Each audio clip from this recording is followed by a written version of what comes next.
Hi என்னோட viewers எல்லாருக்கும் அஸ்ஸலாமு அலைக்கும் வணக்கம். இன்றைக்கி இந்த வீடியோவில் நான் பேச போகிறது எதுக்காகனா, ஒருத்தர் கமெண்ட் பண்ணியிருக்கிறார், டிவிகே மாநாடு வீடியோ போடுங்க ப்ரோன்னு. அதாவது தமிழக வெற்றிக் கழகமோட மாநாடு நடந்துச்சு இல்லையா, அதை பற்றி நீங்கள் வீடியோ போடுங்க சொல்லியிருந்தாங்க. நான் அந்த இடத்துக்கு போக முடியல, நானே வீட்டில் லைவாக தான் பார்த்தேன். நிறைய பேர் அந்த இடத்துக்கு போயிருக்கிறாங்க, நிறைய பேர் வீட்டில் தான் உட்காந்து லைவ் பார்த்தாங்க. அந்த மாதிரி தான் நானும் பார்த்தேன். சரி, அவர் சொல்லியிருக்காருன்னு தான் இந்த வீடியோ பண்ணேன். ஒரு விஷயம் சொல்லணும் உங்ககிட்ட, என்னென்னா அந்த மாநாடு வேறு லெவலில் நடந்துச்சு. இவ்வளோ நாள் பார்த்த விஜய் அண்ணாவே வேறு, மாநாட்டில் பார்த்த விஜய் அண்ணாவே வேறு தான் சொல்லி ஆகணும். கட்சி லெவலில் வேறு லெவலில் பேசினார் அவர். எல்லாருமே ஒண்ணுதான், நாம எல்லாருமே சமம் தான், அதனால என் நெஞ்சில் கொடி இருக்கும். ரொம்ப எனக்கு பிடிச்சிருந்துச்சு தான் சொல்லி ஆகணும். வேறு லெவலில் மாநாடு நடந்து முடிஞ்சிச்சு. சரி, அவர் கிரியேட் பண்ணி சொல்லியிருக்காரு.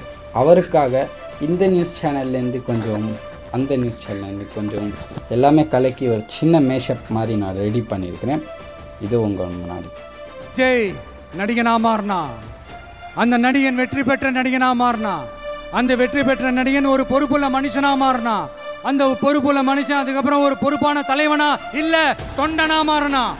இன்னைக்கு அந்த ஒரு பொறுப்புள்ள தொண்டனா இன்னைக்கு இருக்கிறவன் நாளைக்கு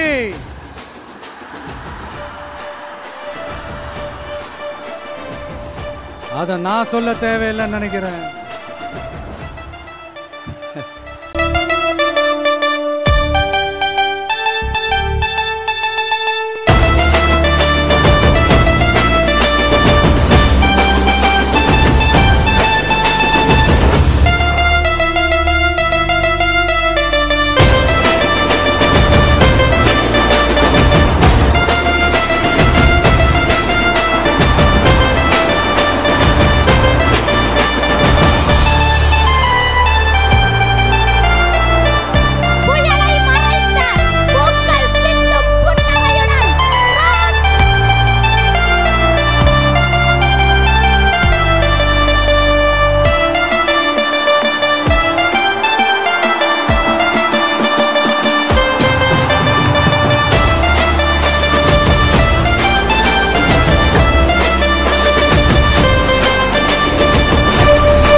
மீண்டும் சந்திக்கிறேன். நான் உங்கள் அஃப்ரிதி கிரேஷன்.